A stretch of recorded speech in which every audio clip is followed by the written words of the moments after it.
Welcome to Chillin' 101. We hope this video helps. You begin by preparing the host PC. Install Roblox Studio and sign in. Once done, enable the remote tool of your choice and create an account so you can connect from Android. Make sure the PC stays awake and that power settings prevent sleep. This keeps the session active. Then open Roblox Studio on the PC so the session shows the app immediately. Finally, note your local IP or remote tool credentials. You'll use those in the Android client to initiate the first connection. Now connect from your Android device to the running Windows session.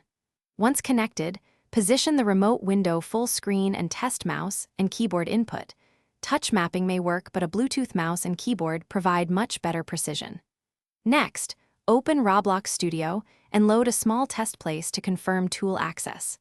If controls feel laggy, lower the stream resolution or bitrate in the remote app settings, and choose a nearby server or LAN connection when possible to reduce latency and improve frame rate. Finish by saving your place to Roblox's cloud or exporting project files to a cloud folder for direct Android access later. Make sure to close Roblox Studio on the PC before ending the remote session to avoid corrupted saves.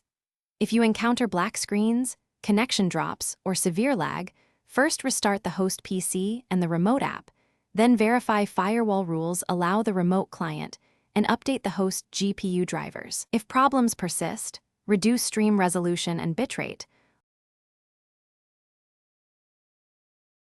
Thanks for watching. Consider subscribing if we helped you.